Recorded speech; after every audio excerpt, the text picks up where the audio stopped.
Now, as the coronavirus spreads, a further 10 cases have been identified. That's on board the cruise ship forced into lockdown off the coast of Japan. 3,700 passengers, including 221 Australians, are being quarantined in their cabins. They can't get out of those cabins for at least 2 weeks.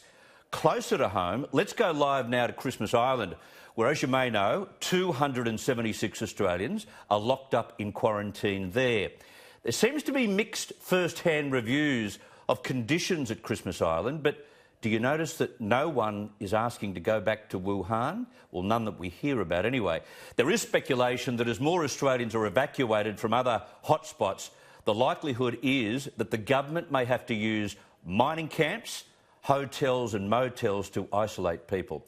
On the telephone from Christmas Island is Administrator Natasha Griggs. Natasha, thank you very much for your time. Thank you, Chris. Lovely to be on your show. I'm sorry I'm not able to speak to you lively. That's okay. We can hear you loud and clear. How are you coping with 276 people in there now? Well, look, the guys that are doing an amazing job. As you know, this is being led by the ABF in consultation with Home Affairs, with the Defence Force and also the AFP and Biosecurity. And they are doing an extraordinary good job. Really, really pleased.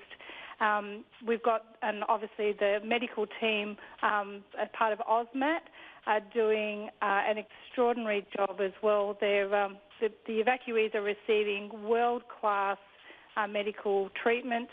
The feedback that has been given to me is that people understand that the facility that they're staying in is modern, it's clean, it's well equipped, and that it has all the amenities that the evacuees could need. So, like food, water.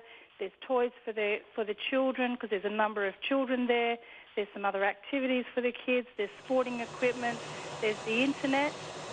Well, see, on the internet, I found it rather reassuring that they had trouble with the internet, according to some who were staying there, and that sort of falls into place with what most of us have to face at home in our daily lives. That's exactly right. Well, any Christmas Island resident will tell you that we don't have.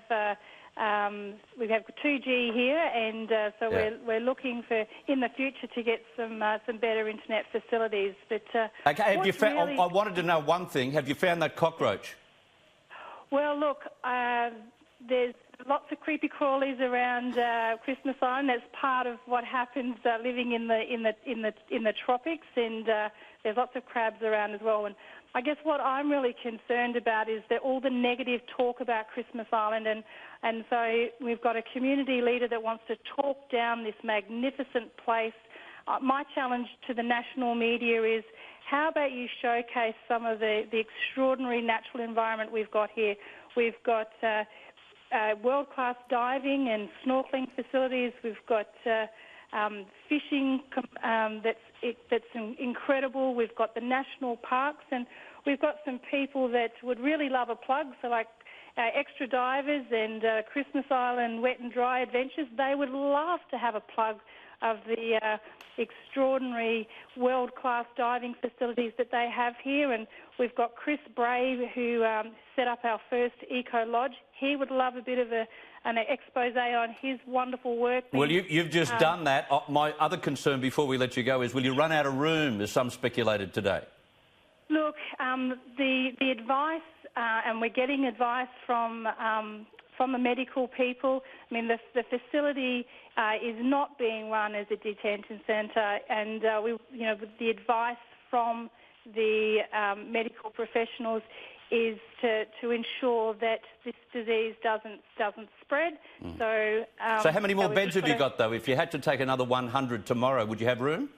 Look, I personally don't know, but I'm sure that there'd be some discussions around that. I think the capacity is around 400 or 500. Right. Okay. So, as I said, the medical professionals are really doing all they can, and to make sure that the evacuees are safe. As you know, this part of all of this operation is to ensure that the safety of not only evacuees but all Australians. Yep. And Christmas Island community has embraced that. I think you would have seen. That's good to hear. I've run out of time, Natasha. I really have run out of time, but thank you very much for yours. My pleasure, Chris. Thank you. Bye-bye.